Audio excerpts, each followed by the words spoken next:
Selamat datang di channel Pemuja Malam. Jangan lupa like, share, and subscribe ya. Terima kasih.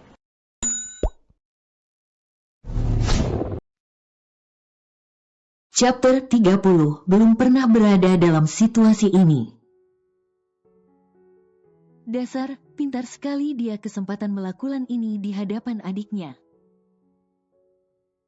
Hihihi, kasihan delu kak, gak dikangenin sama kak Nagea. Celetuk Marsa. Dalam hatinya, dia mengasihani kakaknya itu karena istrinya sepertinya bersikap acuh. Bahkan tidak membalas pelukan suaminya itu. Tidak merespon apa yang dikatakan adiknya, Jerry malah kembali melanjutkan aksi nekatnya. Sayang, aku tunggu kamu di kamar ya, ucapnya setelah memberi ciuman singkat di kening Nagea. Tanpa menjawab atau merespon sedikit pun, Nagea tetap saja fokus sama drama yang sedang ia tonton bersama Marsa. Nageaku telah berubah menjadi dingin. Kapan dia akan mengerti dengan kehangatan yang kuberikan ini? Jerry melangkah gontai tak bersemangat memasuki kamarnya. Malam harinya. Marsa, dengan dibantu oleh kakak iparnya, ia telah beres bersiap menanti kedatangan Kak Ethan untuk menjemputnya. Tak menunggu dalam waktu lama, Ethan pun datang. Kamu makin cantik, Sa. Gumam Ethan, mengagumi Marsa. Hai, Kak. Sapa Marsa, dengan sikap canggungnya. Hai, Sa. Jawab Ethan, tak kalah canggung. Keduanya jalan bersama menuju ke mobil. Ethan memberanikan diri untuk menggenggam jemari Marsa. Kak Ethan, batin Marsa seketika berteriak. Sa, mau aku gendong aja? Tanya Ethan, basa-basi. Hehe, tidak perlu Kak. Di dalam mobil. Hanya ada keheningan. Ethan sesekali melirik Marsa yang berada di sebelahnya disertai senyum smirk. Akhirnya aku telah menemukan Marsaku lagi. Lagi Ethan mensyukuri bahwa Vania adalah Marsa yang ia tunggu.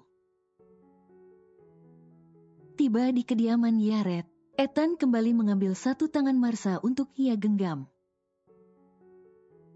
Kak, kali ini aku merasa gugup. Santai aja, Sa. Papi orang baik kok. Selamat malam, Mi. Wah, selamat malam sayang, Sa. Sini sayang. Model heboh Mami seketika kambuh begitu melihat Marsa. Ia pun memeluk gadis itu dengan hangat. Terlihat sangat sayang. Ini dia, Marsa. Belum lagi Ethan sempat memperkenalkannya, sudah didahului oleh si Mami. Hai Marsa, saya papinya Ethan. Hai Om, saya Marsa. Setelah berkenalan, kini keempat orang itu pun siap untuk dinner bareng.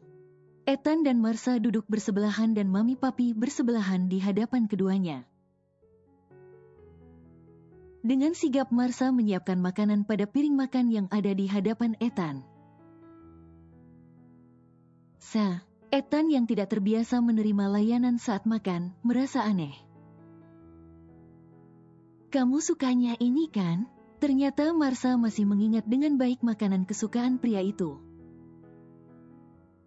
Apa ini kode alam? Batin Ethan mulai mengaktifkan mode ngarep. Pikiran bebasnya menebak bahwa Marsa juga memiliki sedikit perasaan padanya. Tidak hanya Ethan, Mami dan Papi kini tertegun memandang Marsa. Seolah hal yang ia lakukan ini adalah sesuatu yang luar biasa. Padahal, ini sih, Marsa hanya mempraktikkan yang selalu dilakukan Mama di rumah. Mi, kamu kalah sama calon menantu kita. Papi gak asik. Ini Mami tuangin juga ya makanannya. Wanita itu lalu melayani suaminya untuk pertama kali dalam urusan makan. Keluarga kecil Yaret satu ini memang sedikit unik. Ketika makan, baik Mami, Papi dan Ethan, ketiganya akan melayani diri sendiri. Tanpa menyibukkan para pelayannya yang terbilang lebih dari cukup. Kak, silahkan dimakan. Ternyata Ethan asik tertegun karena menerima perlakuan manis ini. Matanya tidak berkedip menatap Marsha. Putraku benar-benar tidak salah memilih gadis ini. Selain cantik parasnya, dia juga terlihat baik. Puji si Papi dalam hati, ia merasa ingin cepat-cepat mempersunting putra tunggalnya ini dengan Marsha. Jadi, apa rencana masa depan kalian berdua? Tanya Papi setelah menelan satu suapan makanan ke mulutnya. Marsha terkaget. Marsha belum kepikiran jauh ke sana. Dia masih muda. Iya, tapi kamu yang ketuaan, Boy. Sahut Papi, apa adanya. Marsha dan Ethan terdiam, sibuk dengan pikiran masing-masing. Jadian saja belum malah diminta mikirin masa depan bersama. Ethan sih, paham. Tapi, Marsha, kenapa ini? Beginikah perasaan seseorang ketika diperhadapkan dengan calon mertua? Sungguh, Marsha belum pernah berada dalam situasi ini. Sayang, pakai ini minggu depan, saat ulang tahun perusahaan kita ya. Sebuah paperback diberikan oleh Mami Angel kepada Marsha. Perusahaan kita, jangan bilang, mereka menganggapku sebagai pacar Kak Ethan. Apa ini Tante? Menatap bingung. Itu dress buat kamu sayang. Pakailah saat menghadiri acara itu ya. Acaranya akan diadakan di hotel milik Abang Jerry kamu itu loh. Jadi, pasti kamu dan keluargamu juga akan hadir. Oh, tidak perlu memberikan saya ini Tante. Saya punya pakaian sendiri kok. Tolak Marsha dengan polosnya. Perasaannya sudah tidak enak. Dia menebak bahwa ini pasti dress laknat yang tidak sesuai dengan kondisi tubuhnya. Terima aja Sa, itu aku yang pilih buat kamu. Kamu pasti suka, jelas Ethan, dengan rasa percaya diri yang tinggi. Merasa tidak enak berdebat, Marsha pun menerimanya. Sa, ayo ikut aku sebentar.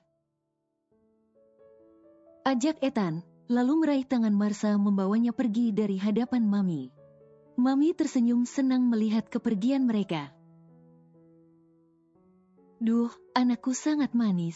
Siapa yang mampu menolak pesona anak itu? Aku saja setiap hari terpesona melihatnya. Ah, titisan Papi benar-benar luar biasa.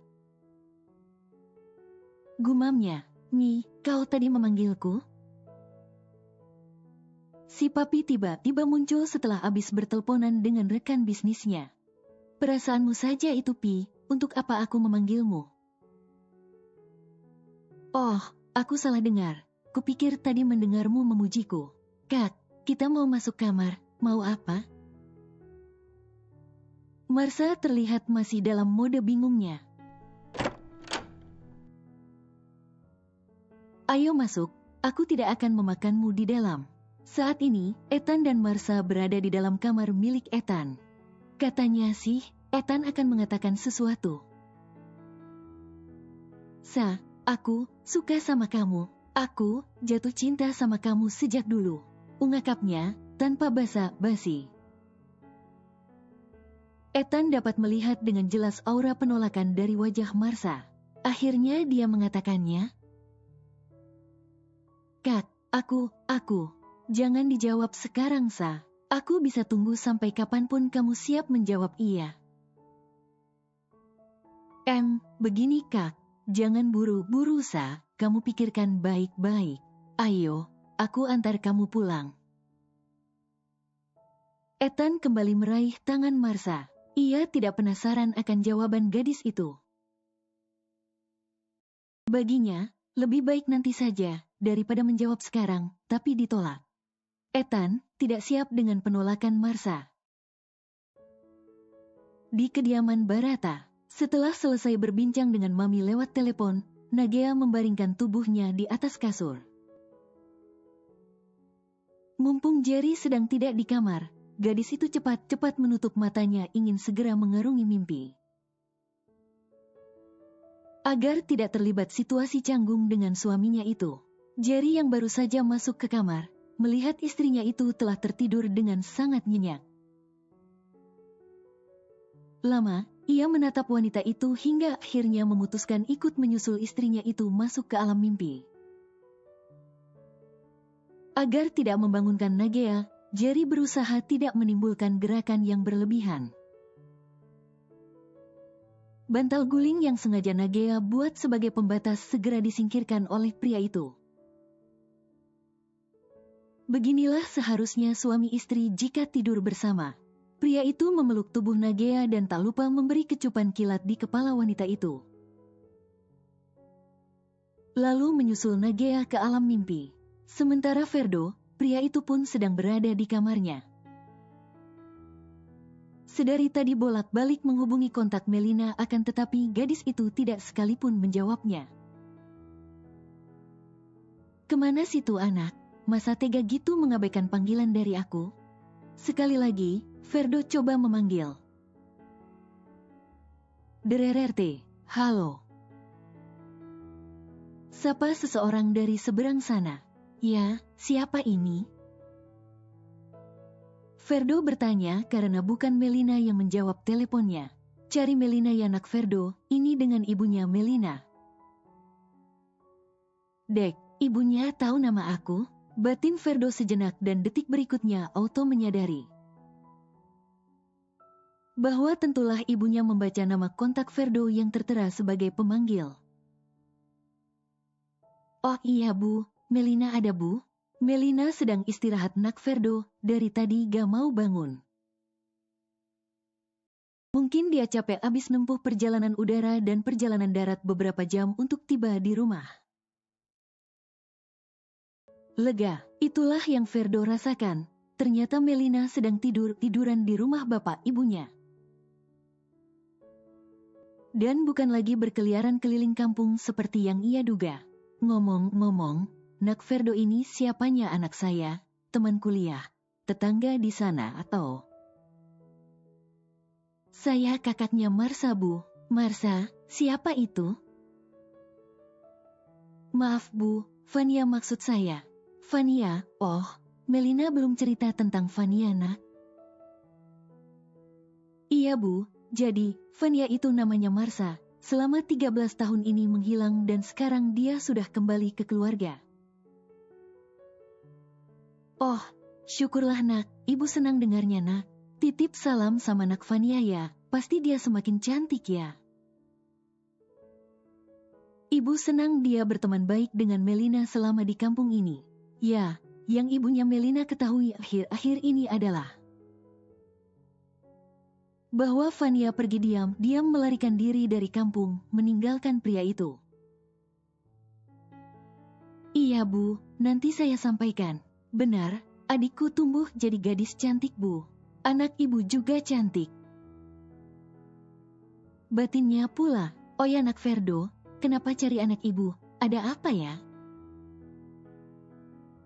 Oh, saya hanya mau tahu dia sudah tiba dengan selamat bu. Oh begitu, kamu baik sekali nak.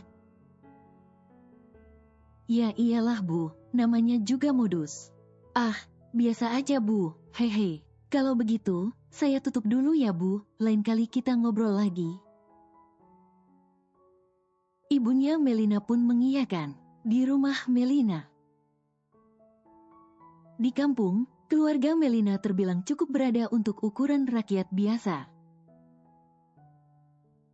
Ayahnya merupakan seorang as yang menjabat sebagai kepala sekolah SMP yang ada di kampungnya. Sedangkan ibunya, selain sebagai ibu rumah tangga, sang ibu rajin bercocok tanam. Sehingga hasil kebunnya juga terbilang tinggi. Bu, HP siapa itu? Tanya abangnya Melina. HP adik kamu lah bang. Jawab ibu cuek, Bu, ini HP yang sangat mahal. Dari mana anak itu mendapatkannya?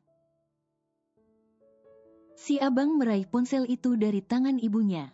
Si ibu yang tidak mengerti akan harga pasar teknologi pun bertanya pada putranya.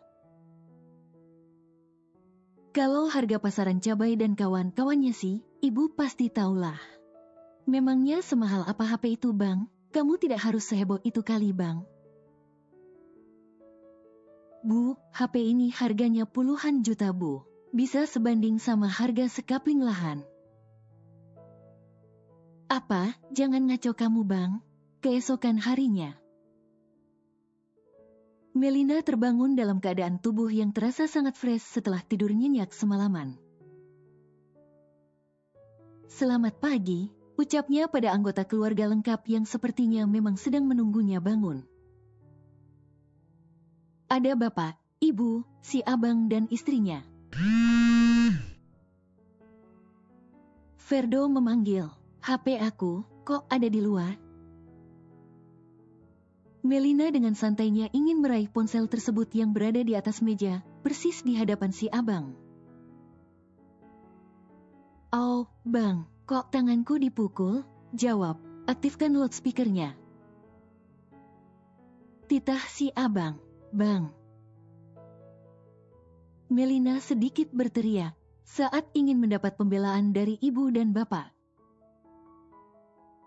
Melina keburu menyadari bahwa kedua orang tua itu sedang melayangkan tatapan tajam ke arahnya. Waduh, ada apa ini? Kenapa aku merasa merinding? Ferdo, please hentikan panggilanmu. Mel, jawab. Atau, kakak yang jawab. Melina pun terpaksa menjawab panggilan pria, yang bahkan belum jadian dengannya akan tetapi sudah berhasil membuat hidupnya seterancam ini. Ya, semua orang seakan menyimak. Benar saja, mereka sedang menyimak, termasuk si bapak. Pagi Mel, bagaimana kabarmu? Aku baik. Sudah sarapan? Belum dan ini baru aja mau sarapan. Sudah dulu ya. Kok buru-buru sih Mel? Ada apa? Melina mematikan panggilan sepihak. Siapa itu Mel? Giliran bapak bertanya. Cuma temen Pak. Terus kenapa dia bilang I love you ke kamu? Sergah si abang. Apa? Kapan? Jangan sembarang bang. Ada di chat. Aku sama ibu sudah baca. Apa? Melina mengusap kasar wajahnya. Kurang kerjaan deh buka-buka isi HP orang. Mel, abang kamu itu cuma khawatir sama pergaulan kamu sayang. Sahut sang ibu. Melina terdiam. Ada benarnya juga, pikirnya. Terus, dari mana kamu dapat HP ini? Satu pertanyaan belum terjawab, tiba-tiba pertanyaan baru menyusul. Dari giveaway bang, aku tidak mungkin bilang kalau itu aku terima dari Ferdo. Bisa mereka tuduh aku menyalahgunakan kecantikanku dengan memoroti seorang pria. Apa kau tidak sedang berbohong? Percaya apa sih bang? Terus, si Ferdo itu kenapa bilang I love you? Ya mana aku tahu bang, suka kali sama aku. Kerja apa dia? Tanya si bapak, ikut kepo. Kurang tahu pak, Melina menjawab dengan nada malas. Mel, kamu sudah boleh pacaran, tapi ingat, harus yang mau bekerja, dewasa, dan tanggung jawab. Saran bapak, iya pak. Jadi, si Ferdo itu, pacar kamu dek? Kali ini kakak ipar ikut bicara. Belum jadian kak, dia baru bilang, aku belum jawab. Akhirnya Melina mengatakan yang sebenarnya tentang hubungannya dengan Ferdo.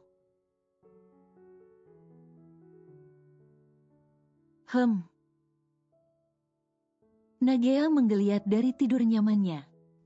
Posisi apa ini? Nagea mengerjap-ngerjapkan kedua matanya, berharap apa yang dilihatnya ini tidaklah nyata. Kenapa dia menempel padaku? Nagea merasa kesal seketika. Saat menyadari bahwa dirinya sedang berada dalam pelukan penjahat kelamin yang belum tentu sudah tobat itu. Semakin Nagea mencoba melepaskan diri, semakin kuat pula tangan itu melingkar di tubuhnya. Dasar manusia tidak tahu diri, enak aja peluk-peluk. Lepas, aku mau mandi. Akhirnya Jerry membuka mata, tanpa melepas pelukannya. Pria itu tersenyum karena begitu membuka mata, telah tersuguhkan wajah istri tercintanya dalam jarak sangat dekat. Selamat pagi, Nasa, ucapnya. Nasa, kau sedang bermimpi melihat wanitamu, cih, sudah kuduga. Berpikir bahwa Nagea merasa kesal, Jerry semakin mengeratkan pelukannya. Hei, dengar, Nasa, artinya, Nagea sayang. Bisiknya, serak. Gombal, pergi sana. Pria itu menggeleng, lalu kembali berbisik. Sayang, ayo, kita bikin bayi. Seolah tak menghiraukan kejutan Nagea, Jerry malah mengatakan hal konyol lainnya. Kamu ini anggap aku bahan leluconnya, aku lagi marah ya marah. Kesal Nagea. Lalu Jerry mengurai pelukannya. Sampai kapan kesalnya sayang? Dari awal kita menikah, aku sudah tidak pernah jahat Nasa. Sejak itu aku sudah bertekad menjalankan pernikahan kita dengan sungguh-sungguh. Aku juga tidak pernah lagi pergi dengan wanita manapun sejak saat itu. Ayo, percayalah Nasa. Jerry menatap intens ke dalam mata istrinya itu. Kamu minta apa? Bilang ya, kamu minta apa aja aku turuti sayang. Aku minta kamu diam, hanya berbicara seperlunya. Sekarang kamu sangat berisik. Ketus Nagea lalu melangkah cepat ke dalam kamar mandi. Kenapa aku merasa sedih mendengar penjelasannya? Duh Nagea, jangan jadi perasa. Menjadi kejam diperlukan jika bersama dengan pria ini. Pagi ini, Marsha bangun dari tidurnya dan merasakan luka jahitnya sudah sangat mendingan. Tidak menyakitkan lagi. Gadis itu pun melangkah keluar dari kamarnya. Saat melewati kamar Ferdo yang sedikit memiliki celah yang artinya tidak terkunci. Ia pun berbelok untuk melihat kamar kakaknya itu.